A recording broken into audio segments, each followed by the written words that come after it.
بسم اللہ الرحمن الرحیم۔ السلام علیکم ورحمۃ اللہ وبرکاتہ۔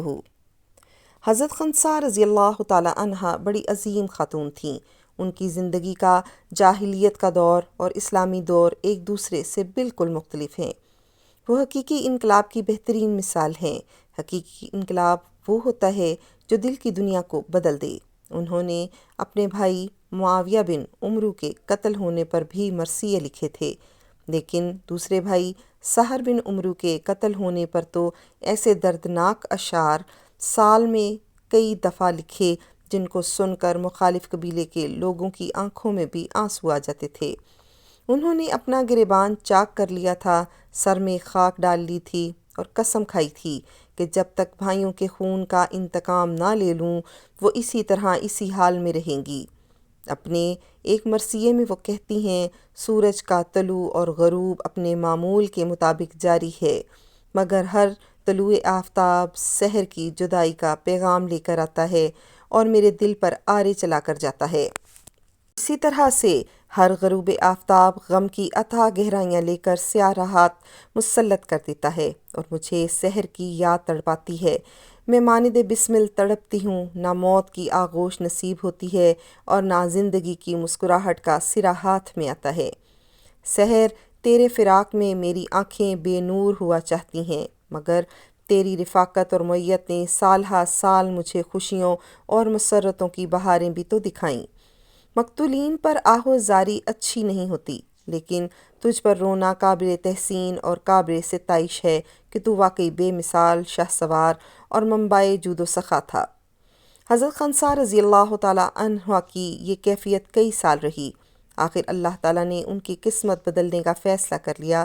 توحید کی روشنی فاران کی چوٹیوں سے نمودار ہوئی، پھر یثرب کوہ مینار نور بننے کا شرف ملا۔ حضرت خنسا رضی اللہ تعالیٰ عنہ کی جوانی ڈھل چکی تھی۔ اب مدینہ منورہ میں اسلامی ریاست قائم ہو چکی تھی۔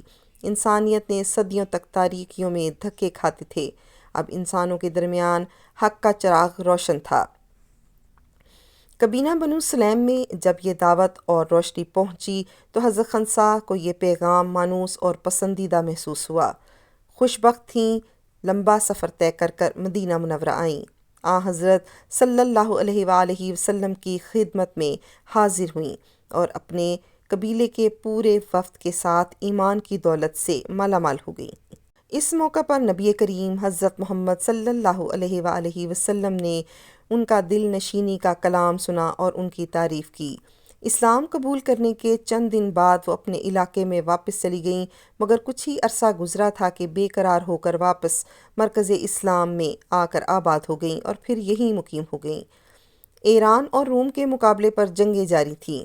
حضرت عمر بن خطاب رضی اللہ تعالی عنہ کا دور خلافت تھا اور حضرت سعد بن ابی وقاص رضی اللہ تعالی عنہ ایران کے مقابلے پر قلعے پر فتح حاصل کرتے کسریٰ کے نام نہاد سپر یمیسی کو خاک میں ملا رہے تھے۔ ایرانیوں نے بالآخر ہاتھیوں کی فوج مقابلے میں لانے کا فیصلہ کیا۔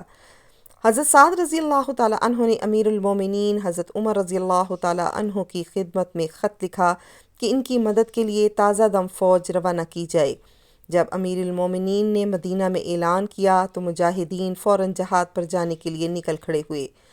حضرت عمر رضی اللہ تعالی عنہ تازہ دم لشکر اسلام کو مدینہ سے رخصت کرنے کے لیے باہر تک پیدل چلتے ہوئے ساتھ گئے۔ اس موقع پر وہ دعائیں بھی دیتے رہے اور نصیحتیں بھی کرتے رہے۔ اسی موقع پر آپ رضی اللہ تعالی عنہ نے ایک اونٹ پر ایک بوڑھی عورت کو بیٹھے دیکھا تو پوچھا، آپ کہاں جا رہی ہیں؟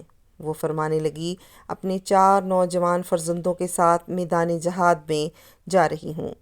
یہ بوڑھی عورت سیدہ خنسا رضی اللہ تعالی بنت عمرو تھیں۔ یہ مجاہدین جب میدان جنگ میں پہنچے تو حضرت خنسا رضی اللہ تعالی عنہا نے اپنے بچوں کو رات کے وقت اپنے خیمے میں ایک یادگار نصیحت فرمائی۔ انہوں نے کہا، میرے بچوں، تم اپنی رضا اور خوشی سے اسلام اور ایمان کی دولت کو سینے سے لگائے بیٹھے ہو، پھر اللہ کی راہ میں ہجرت کا شرف بھی حاصل کیا۔ اللہ کی قسم، جس طرح تم ماں کے پیٹ سے پیدا ہوئے ہو اسی طرح ایک باپ کے صلب سے پیدا ہوئے ہو۔ میں نے تمہارے باپ سے کبھی خیانت نہیں کی۔ اور نہ ہی کبھی تمہارے ماموں کو رسوا کیا، جب تمہارا حسب اور نسب ہر عیب اور داغ سے پاک ہے۔ آخرت کی دائمی زندگی دنیا کی حیات فانی سے کہیں بہتر ہے۔ اگر میدان جنگ میں لوگوں کے قدم اکھڑیں تو تم آگے بڑھنا، اللہ کا ذکر اور دعائیں کرتے ہوئے میدان میں ڈٹ کر جانا۔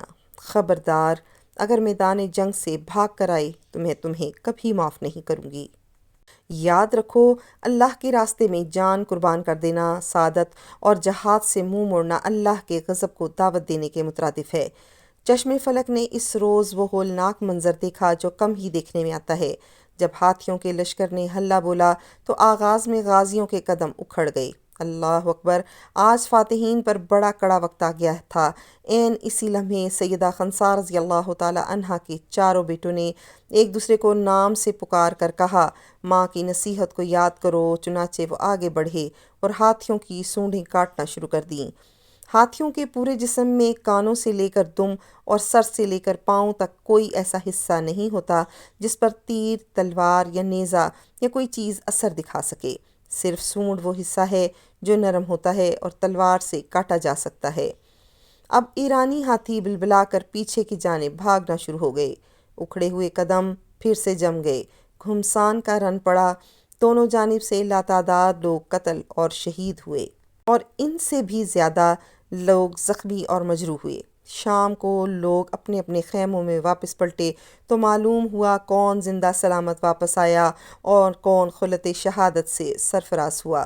شام کے جھپٹے میں ہی اس خیمے میں چراغ جل رہا تھا اور آج اس میں بوڑھی خاتون حضرت خنسا رضی اللہ تعالی عنہا تنہا بیٹھی تھی۔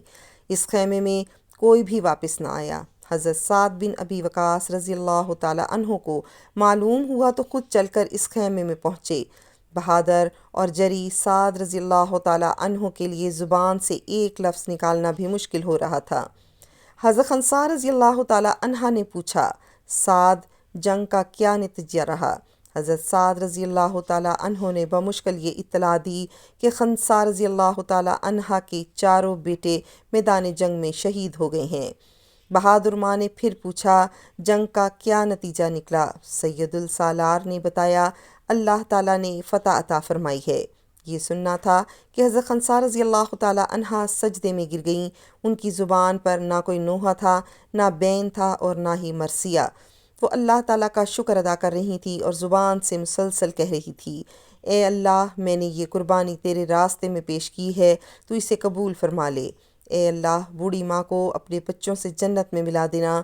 کہاں وہ جاہلیت کی زندگی کے شب و روز اور کہاں آج اسلام اور ایمان کی عظیمت و قربانی کی یہ مثال۔ یہی تو حقیقی انقلاب ہے جو دل و دماغ اور سوچ و فکر کو نئے سانچے میں ڈھال دیتا ہے۔ آج بھی شہداء کی مائیں انہی جذبات کا اظہار کرتی ہیں جب ان کے لخت جگر میدان قتال میں داد شجاعت دیتے ہوئے جانوں کے نذرانے پیش کرتے ہیں اور اپنے اسلاف کی تاریخ کو زندہ کر دیتے ہیں، تو ماں کے دل حضرت خنسا رضی اللہ تعالی عنہا والی کیفیت سے مالا مال ہو جاتے ہیں۔ حضرت خنسا رضی اللہ تعالی عنہا نے اپنے دور ایمانی میں کئی مرتبہ اپنے مقتول بھائیوں کی یاد میں ان جذبات کا اظہار بھی کیا کہ اگر وہ حالت ایمانی میں اللہ کی راہ میں جہاد کرتے ہوئے شہید ہو جاتے تو دل کو قرار آ جاتا، مگر ہائے حسرت کہ وہ جاہلیت کی زندگی میں موت سے ہمکنار ہو گئے۔ اسلام ایک قوت ہے، ایک ناقابل تسخیر۔ ایمان اور شوق شہادت ایک دولت ہے، بے بھاؤ بے بدل۔